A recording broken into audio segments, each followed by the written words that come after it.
काशी के बारे में तो कहते ही हैं कि बाबा की ये नगरी कभी थमती नहीं, कभी थकती नहीं, कभी रुकती नहीं।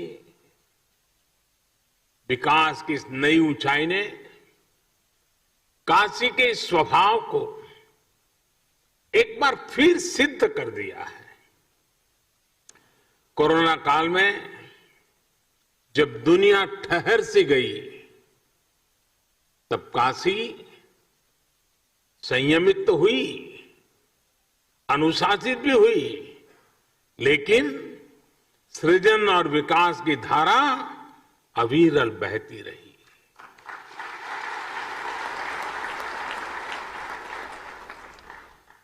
काशी के विकास के ये आयाम, ये international cooperation and convention centre Rudraksh आज इसी रचनात्मकता का, इसी गतिशीलता का परिणाम है। मैं आप सभी को, काशी के हर एक जन को इस उपलब्धि के लिए हार्दिक बधाई देता हूं।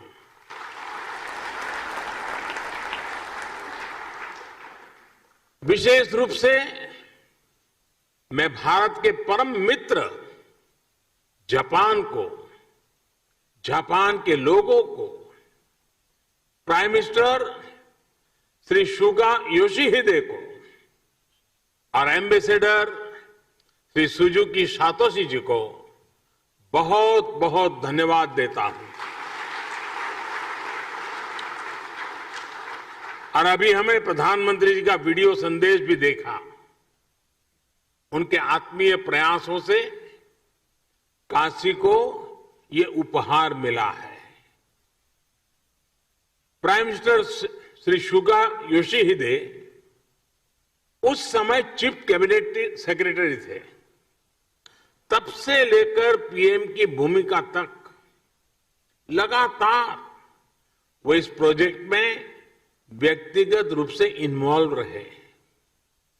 भारत के प्रति उनके इस अपनेपन के लिए हर एक देशवासी उनका आभारी है।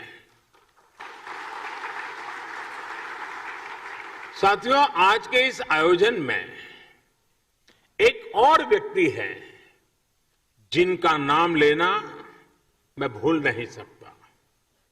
जापान के ही मेरे एक और मित्र शिंजो आबे जी।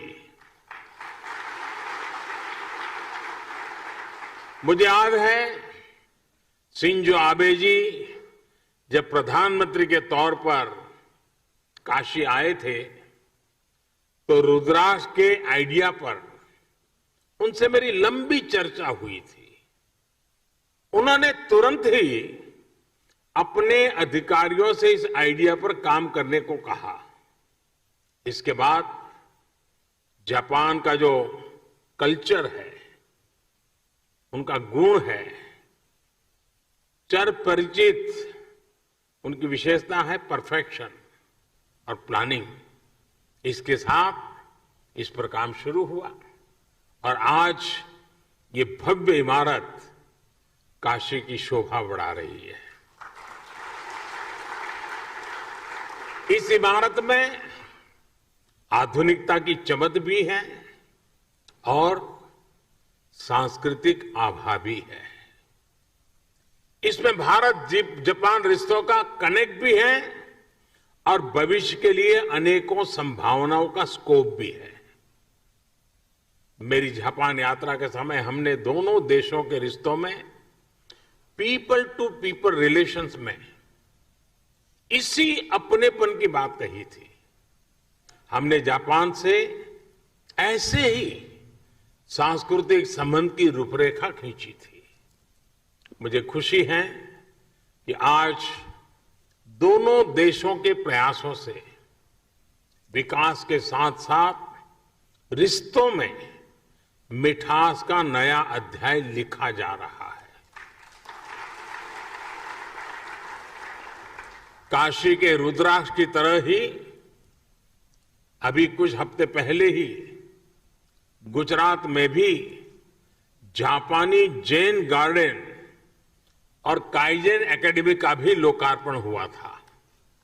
जैसे ये रुद्राक्ष जापान की ओर से भारत को दी गई प्रेम की माला की तरह है, वैसे ही जैन गार्डन भी दोनों देशों के आपसी प्रेम की सुगंध फैला रहा है।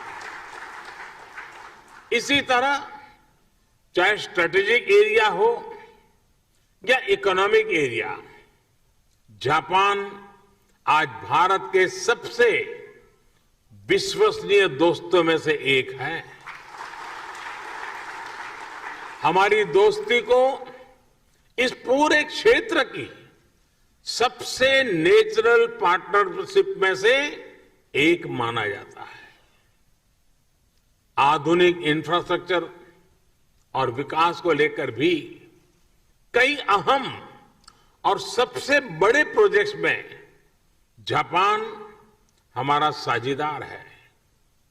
Mumbai Ahmedabad high speed rail हो, दिल्ली मुंबई इंडस्ट्रियल कॉरिडोर हो या डेडिकेटेड फ्रेट कॉरिडोर हो, जापान के सहयोग से बन रहे ये प्रोजेक्ट न्यू इंडिया की ताकत बनने वाले हैं। हमसे जुड़े रहने के लिए हमारे YouTube चैनल को सब्सक्राइब करें और नई वीडियो की नोटिफिकेशन के लिए बेल आइकॉन को दबाएं। अगर आप ये वीडियो Facebook पर देख रहे हैं तो लाइक जरूर करें और ज्यादा से ज्यादा शेयर करें। धन्यवाद।